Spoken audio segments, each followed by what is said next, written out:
Hey guys, Corey Dave here, another episode of Zapp Talk. Yep.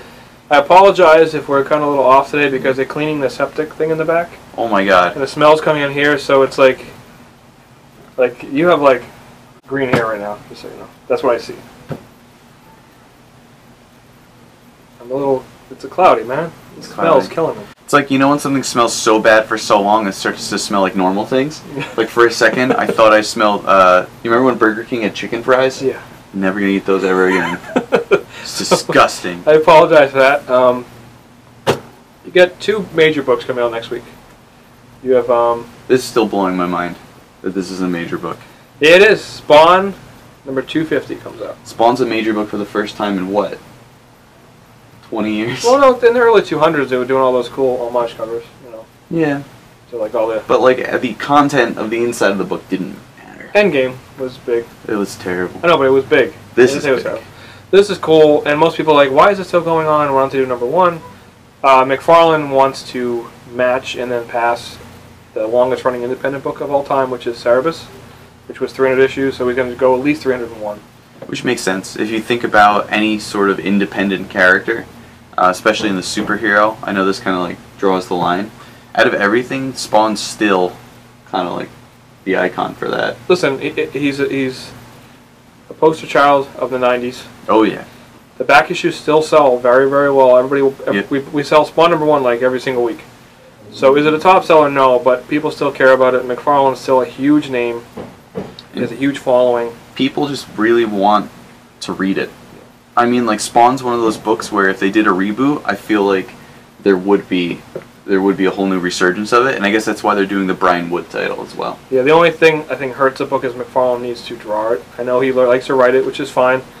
People are drawn into it by his art. So he does the covers, which is cool. So speaking of covers, this one has like 8. It's a bunch of covers. You know, you got, of course, McFarlane's doing one.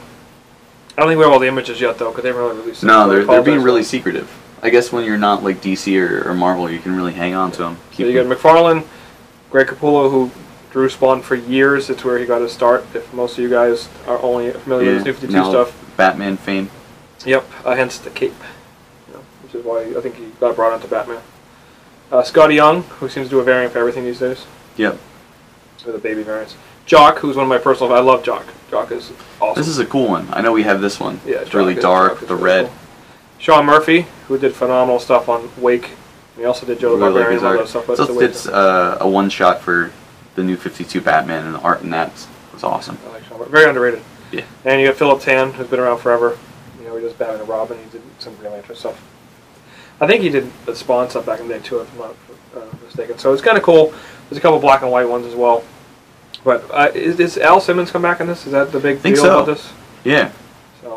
So I know that's when I started reading Spawn again, once he killed himself. Yeah, I think Simmons comes back. I think it's kind of like almost like a number one. Like you can jump on and just kind of ignore the early stuff. And I loved how they got rid of him. So I'm excited that they brought him back because this whole story, I think the best way to end that whole character's story arc is you learn that he was not a good dude.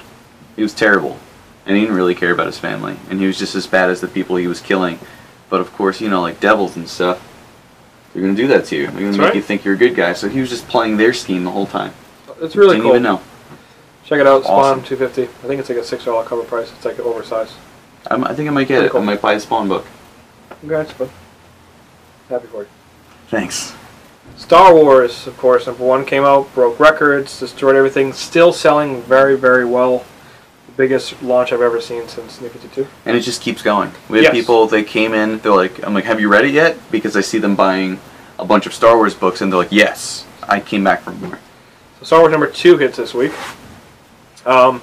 Continues the story, of course, you know, Vader and Luke facing off, they're trapped, you know, Chewbacca, a little tough spot. Yeah. Very, very cool. Apparently in this one they make their getaway in the AT-ATs, so yeah, awesome. That's fun. Yes, thank you very much. There's a couple covers for this as well. Of course, you got the Cassidy regular variant, which is kind of neat. You got the action figure variant, which when I first saw it, I was like, eh. When I saw it in person, the Luke Skywalker one from issue 1, yeah, my favorite one. Those are the ones I'm getting. The Kenner ones, they're really cool. This one has Han Solo. Very, very cool. I hope to do this for all of them. It'll be awesome. And even all the way up to Yak Face. Yak Face, cool. Sign me up. EV99, Yak Face. I'll take it. It's always good when you can relate to a character, right, Corey? We have the U variant. Yeah, Francis Yu variant's cool, and then you also got a throwback one. You got Chaykin, the Howard Chaykin variant, which he did the cover to issue #1 back in the day. So it doesn't look like #1 in this one, but it's No, this one looks very different. The Vader cover, really cool. It's cute little Vader, just like ready to hit a home run. I don't know if cute and Vader go together. You should look at the variant then. So, I hope everybody survived the snow. You know, my parents up in Massachusetts got like 3 feet of snow. We didn't get hit too hard here, but we're fine. A lot of people got hit with snow, so we're Snow cool. day. But you know, the winter's not over yet, so No. there's more coming. We're not out of the woods yet. So we'll see you guys at the shop. Again, there's a lot of other new releases we didn't list here, but if you go to our website, you can find them. And we'll see you guys on Feel Wednesday. free to come in. The poo smell is dissipated. Yeah, no, well, unless we just don't smell it anymore. It might still be here. No, it's gone. You want people to come into your business? No, it'll be gone when they come in. I'm just saying right now. Okay, good. It's a guarantee.